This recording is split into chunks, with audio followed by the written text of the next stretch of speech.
మొన్నటి వరకు టాలీవుడ్ లో కుబేరా పేరుతో సందడి చేసింది రష్మిక. ఇప్పుడు బాలీవుడ్ కి వెళ్ళిపోయింది. అక్కడ కొత్త సినిమా రిలీజ్ హడావిడిలో ఉంది. కుబేరాలో కూల్ గా కనిపించింది కదా, ఇప్పుడు అందుకు క్వైట్ కాంట్రాస్ట్ క్యారెక్టర్ గోస్ట్ గా కనిపించబోతోంది. సౌత్ సైడ్ కాదు, బాలీవుడ్ లో రష్మిక చేస్తున్న క్యారెక్టర్స్ చాలా ఇంట్రెస్టింగ్ గా ఉంటున్నాయి. రష్మిక బాలీవుడ్ జర్నీ చాలా డిఫరెంట్ గా సాగుతోంది. అందుకు తగ్గట్లే హిట్స్ కూడా పడుతున్నాయి. ముందు యానిమల్ తో బ్లాక్ బస్టర్. ఈ సినిమాలో రణబీర్ కు పోటీ పడి నటించి మెప్పించింది రష్మిక. యానిమల్ తర్వాత రష్మిక నటించిన డైరెక్ట్ హిందీ ఫిల్మ్ చావా. ఇది హిస్టారికల్ యాక్షన్ మూవీ. ఈ సినిమా ఎంతటి సంచలన విజయం సాధించిందో ప్రత్యేకంగా చెప్పుకోనక్కర్లేదు. రష్మిక పాత్రకు ఎంత పేరు వచ్చిందో తెలిసింది. ఆ తరువాత సల్మాన్ తో కలిసి సికందర్ మూవీ చేసింది రష్మిక. ఇప్పుడు మళ్లీ ఇంకో సినిమా. ఇది స్త్రీ యూనివర్స్ నుంచి వస్తోన్న చిత్రం. మూవీ పేరు ధామా. వచ్చే దీపావళి పండక్కి రిలీజ్ అవుతోంది. ఆల్రెడీ ప్రమోషన్స్ స్టార్ట్ అయ్యాయి. తన కెరీర్ లో ఫస్ట్ టైం ఘోస్ట్ క్యారెక్టర్ చేస్తోంది రష్మిక. అందుకే ఈ సినిమా చాలా అంటే చాలా ఇంట్రెస్టింగ్ గా మారింది. ఏ హీరోయిన్ కెరీర్ కు అయినా hits, super hits, black busters ఉంటాయి. కానీ రష్మికకు మాత్రం హిట్స్ తో పాటు టెరిఫిక్ క్యారెక్టర్స్ అంది వస్తున్నాయి. తనని ప్రతిసారి కొత్తగా చూపిస్తున్నాయి. ధామా తరువాత కూడా బాలీవుడ్ లో రష్మిక చాలా అంటే చాలా బిజీగా మారబోతోంది. అన్ని కూడా వైవిధ్యమైన పాత్రలతో సర్ప్రైజ్ చేయబోతోంది. రష్మిక మాత్రమే కాదు, ఆమె బాయ్ ఫ్రెండ్ కూడా వెరైటీ రోల్స్ ట్రై చేస్తున్నాడు. కింగ్డమ్ లో కొత్తగా కనిపించాడు. రాబోయే సినిమాల్లో అంతకంటే వైవిధ్యమైన పాత్రల్లో నటిస్తున్నాడు. ఆల్రెడీ ఒకటి సెట్స్ పై ఉంది. ఇప్పుడు దసరా పండక్కి ఊర మాస్ మూవీ చేయబోతున్నాడు. రౌడీ అనగానే విజయ్ దేవరకొండ కదా అంటారు. కానీ రౌడీ ఏమో రౌడీయిజం చూపించి చాలా కాలమే అయింది. పైగా ఫ్యామిలీ స్టార్ కింగ్డమ్ అంటూ తిరుగుతున్నాడు. అందుకే మళ్ళీ రౌడీయిజం మొదలు పెట్టాలి అనుకుంటున్నాడు.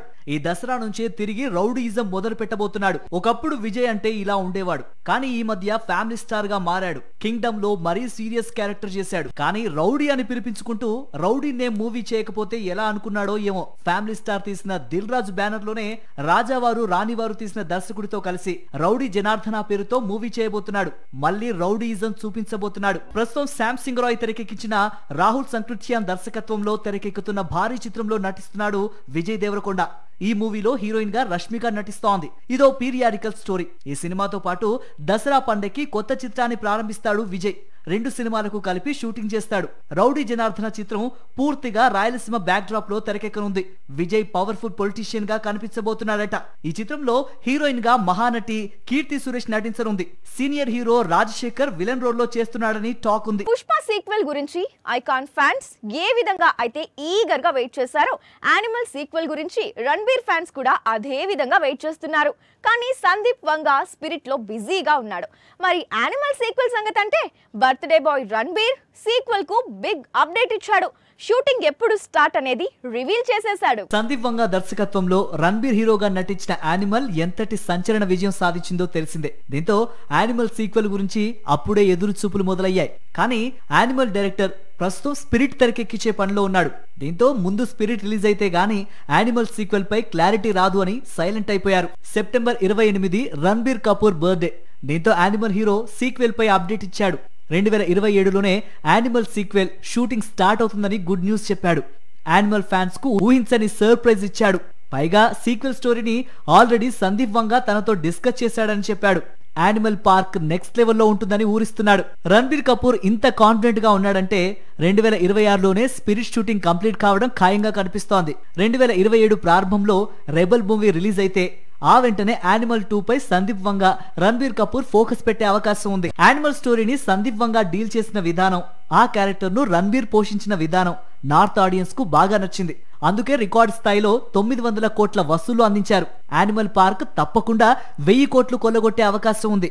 యానిమల్ పార్క్ తర్వాత యానిమల్ కింగ్డమ్ అనే మరో సీక్వెల్ కూడా వస్తుందని గతంలోనే రణబీర్ కపూర్ చెప్పుకొచ్చాడు. రణబీర్ నటిస్తున్న రామాయణ ఉందిగా, అది ఇండియాలోనే హైయెస్ట్ బడ్జెట్ మూవీ. బడ్జెట్ అంటే 500 1000 కోట్లు కాదు, ఏకంగా 4000 కోట్ల బడ్జెట్ తో తెరకెక్కుతోంది.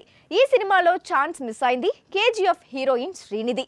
అన్ని కుదిరి ఉంటే సీత పాత్రలో నటించాల్సింది. కానీ శ్రీనిధి మిస్ చేసుకుంది. ఇంతకు ఏం జరిగింది? శ్రీనిధి సీత పాత్రను ఎందుకు మిస్ అయింది? రణబీర్ కపూర్ హీరోగా నటిస్తోన్న మరో చిత్రం రామాయణ. దాదాపు 4000 కోట్ల బడ్జెట్ తో తెరకెక్కుతున్న ఈ చిత్రంలో సీత పాత్రలో ప్రస్తుతం సాయి పల్లవి నటిస్తోంది.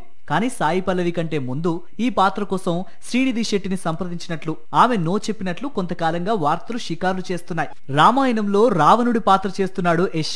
శ్రీనిధి శెట్టి కనుక రామాయణంలో సీత ప్రాజెక్టుకు ఓకే చెప్పి ఉంటే ఈ చిత్రానికి కేజీఎఫ్ క్రేజ్ కంటిన్యూ అయి ఉండేది కదా అని చాలా మంది డౌట్. కేజీఎఫ్ లో యష్ కు జోడీగా నటించి ఇప్పుడు రామాయణంలో తను రావణుడిగా తాను సీతగా నటిస్తే ఆడియన్స్ ఒప్పుకుంటారో లేదో అన్న సందేహంతో రామాయణం లాంటి పెద్ద ప్రాజెక్ట్ నుంచి శ్రీనిధి తప్పుకుంది అనేది బయట టాక్. అయితే ఈ రూమర్స్ లో నిజం లేదని, కేవలం రామాయణ చిత్రంలో సీత పాత్రకు తాను ఆడిషన్ మాత్రమే ఇచ్చానని తెలుసు కదా ప్రమోషన్స్ లో చెప్పుకొచ్చింది శ్రీనిధి. దీంతో ఈ కన్ఫ్యూజన్ కు క్లారిటీ వచ్చింది. రామాయణంలోకి సాయి పల్లవి ఎంట్రీ ఎలా జరిగిందో ఇప్పుడు అందరికీ అర్థమైంది. హిట్ 3తో హిట్ కొట్టింది శ్రీనిధి శెట్టి. ఆ తర్వాత సిద్ధు జొన్నలగడ్డకు జోడీగా తెలుసు కథలో నటిస్తోంది. వచ్చే దీపావళి పండక్కి ఈ చిత్రం విడుదల కానుంది. తెలుసు కథ తర్వాత త్రివిక్రమ్ డైరెక్ట్ చేసే కొత్త చిత్రంలో వెంకటేష్ కు జోడీగా తానే కథానాయికగా నటించనుందని ప్రచారం సాగుతోంది.